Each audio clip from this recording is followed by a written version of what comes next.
Hey, the world works in very mysterious ways. When I say mysterious, I don't mean like it's one in a million. I mean it's more common than you know. In fact, I want you to think about yourself. I mean, are you married with kids? Do you have a wife? Or if you're a woman, do you have a husband? Okay, to the rest of the world, except maybe your circle of friends, that person you're with, when I see her or anyone else sees her, whatever, maybe she's pretty, but they don't give her a second look. She's a nobody. I'm not trying to disrespect her. But what I'm saying is that to you, that person is an extremely important part of your life. You might not be able to even live without them. But to the rest of the world, whatever, she's just another statistic, another nobody. Okay, so now let's go outside that window to where you're looking at someone like me. Okay, I'm a nobody, and I mean I look like a nobody. So when people like that start making smoke, and they start raising up a ruckus, I mean, you're somebody to somebody. So if you think I'm a nobody, what do you think? I just go home and do nothing. I've never known anyone. I've never seen anything. I just like to make up stories. No. If he's telling the truth, he's somebody to somebody. And even if, poof, I'm gone, I'm dead. You won't even give it a second thought. Instead, you should be sitting here going, holy shit. That's kind of suspicious. Why is that guy dead? I mean, I have witnessed so many things like that. That's kind of where I become a somebody to some other people. And I have known ahead of time to where I've gone there to try to help out, and it's ruled a heart attack. How the fuck would he know it was going to be a heart attack? He didn't. It wasn't a heart attack. He just knew they were targeted. So the one thing that they really got everybody on, and I don't quite understand it, unless you're part of the enemy, is you're terrified of being what? Of what? You're putting lives on the line for being what? Gullible? Being gullible is really actually an intelligent thing, because who gives a fuck? If you're strong and you believe in something because you've seen it and you have evidence and you have a good burden of proof, it's like the CIA. They require as verifiable proof for investigating something or believing something is true. It takes a lot. Like in school, it just took a rumor from some girl for everyone to believe shit about you. The CIA needs to hear the same exact story from 3 different sources, and none of those sources can know each other. So they're hearing it from 3 totally different people who don't know each other, have no motives. Even maybe one of them is your enemy and one of them is your friend. If they all tell the same story, they know they probably have something here. I would say I use almost the same exact mythology. And that just means it goes on the back burner while I keep an eye out. And if I see anything new, then I'll know, hey, I'm being directed to this. And that's exactly how it works. Yet the perception is, he's a conspiracy theorist. He's gullible. He just wants to, he wants to believe it in his own head. These are all words they put out there for you to believe. I mean, talk about influencers. You have no idea about the real influencers. Because even the word conspiracy theorist. I mean, look how much money the Defense Department or whoever has put in to making sure that word is totally blasted and blackballed all over the media. I mean, have they said any other word more than conspiracy theorist? And yet, when you look at our lives and what we've seen on the news and what are big corruption scandals and all these things, all of them, from 9/11, which had 12 or 19 terrorists, I mean, everything's always a conspiracy. You would have to prove to me in the news that it's not a conspiracy before you even tried to sell me a one-shooter theory on anything, whether it's a burglary down the street or it's a car defect or something like that. All we have ever known is conspiracies, from the Gulf of Tonkin to the Pentagon Papers, and these are killing millions of people. And yet you're walking around 50 years later, having grown up in that, and if you don't believe programming works, as soon as you see something and a bunch of people at the scene, you really believe that they all got together on the internet and got together to say the same bullshit story in one night? I mean, I can understand where people come up with, oh yeah, it's a conspiracy, and everyone has a different theory. But when you have millions of people that don't really talk to each other, they're not subscribed to each other, they don't have secret beepers or phone numbers, and the next morning, all these people are saying the same thing, there's something suspicious here, the odds are 100% there's something suspicious here. I mean, look at the Las Vegas shooting. They have never even solved that. That is the most suspicious act ever. But it goes down in your mind as, oh, we need gun control. It's the worst gun attack ever of all time. Well, let me ask you this. Well, then what about these witnesses? There was nobody dead? I mean, something is going on here. Now, you can admit you don't want to deal with that world. You don't want to go. You don't want to dip your foot into that world. I understand that. But don't have disrespect for people who get caught up into that world. And much like they had that CIA woman who the CIA tried to kill. What's the name of that book? And so she had to use her skills to get her story out, and she saved her own life. So the theory is this, is if you don't believe there's a sniper, if you think it's just completely ridiculous, and you go along with the flow, if I'm willing to walk out in the middle of the open to get shot at, you have a human obligation to watch. To watch. Because nowadays we have people doing that, and something's going to make you turn away. I mean, just like the Secret Service guys when Trump got this assassination attempt. You don't understand the concepts that go around why the Secret Service weren't on that guy quicker. Those are the elements that exist around these things. There's always a million different stories, a million conspiracies. That in itself, if there's that many potential theories that are actually plausible, that's proof it was a much, much bigger conspiracy. And that's actually the nature of all these conspiracies. It's just when it gets personal do I have a problem. But that they're all part of a much, much bigger conspiracy, and you don't want to go there. Well, you do eventually, but you don't want to go there now. All these things are created by powers that we don't even see or understand. We don't have the brain capacity to understand. We use, 8% of our brain? Look, trust me, it only takes 11 to be 1 million times smarter than you. And these things are happening every day. They're more common than they're uncommon because you're judging the world as you are you. So don't say it's all in his head or he thinks something happened. At the very least, talk to the person. This could be something, that your life may depend on one day. And find out, just use your intelligence. Nowadays, we have a lot of people out there that they're really smart. They're so smart they have to go to computers. You think that dumbs them down. No, what that means is they're thinking at such a rapid level that the only thing that can beat them is a computer. And I care what other people say about me, but wait a second. When I say that, you look at it with one side. What?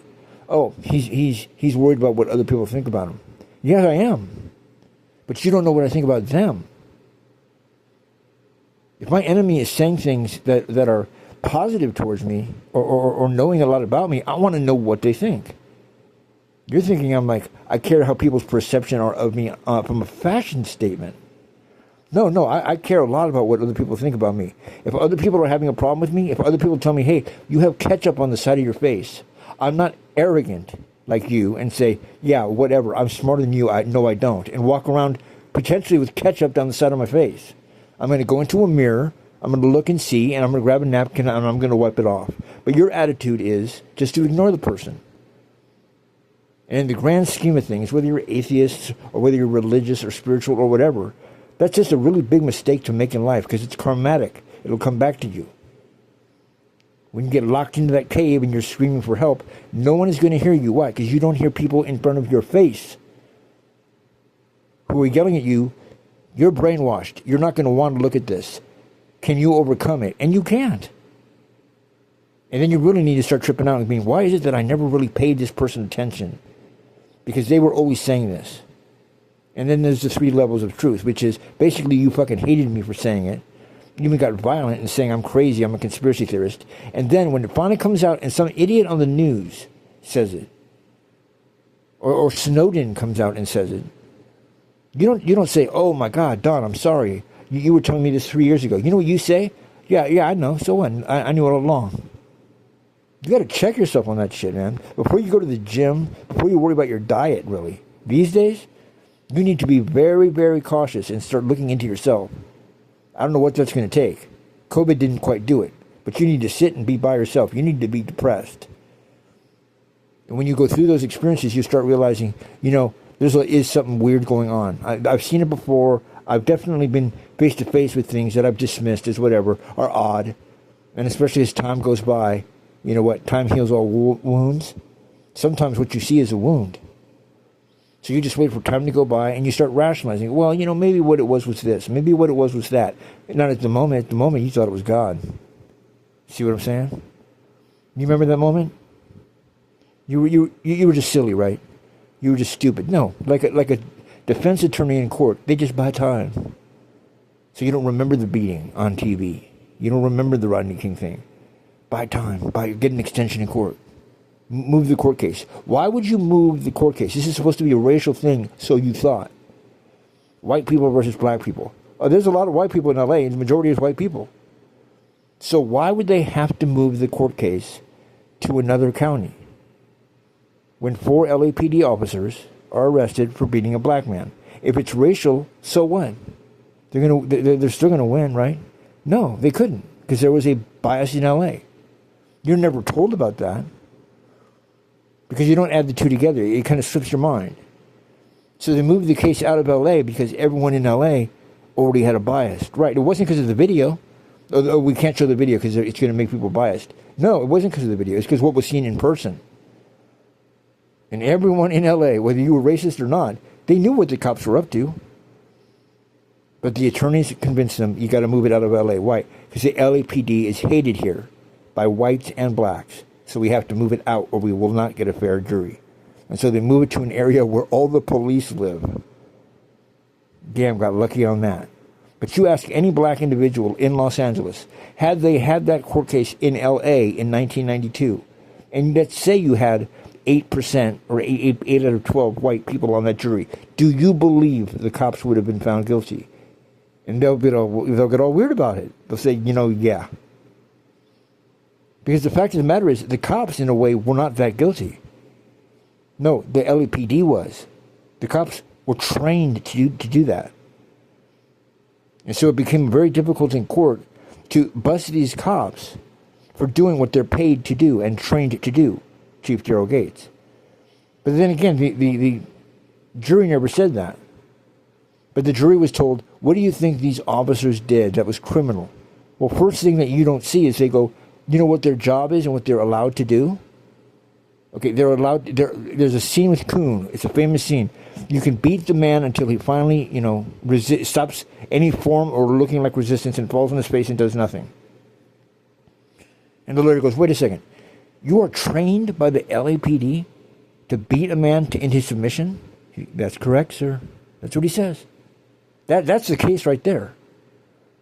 So when everyone got mad that they didn't find those cops to be evil or to be guilty, it's kind of funny because I'm like, well, technically, the jury would have to find not guilty because technically they were within their needs to have to do that. I mean, that's what they're told, or they'll get fired. And they were racist with the stuff they were saying over the radio calls. One juror, the interview goes, I don't know why race was even introduced into this. They're the ones that introduced racism. And then you hear the radio broadcasts that they're calling into base about the guy. We just had a major beating out here, this and that. The person doesn't even know who it was, but they know who it was. And the base in downtown LA calls back, yeah, whatever, I bet the lizard didn't deserve it. You don't think that's code?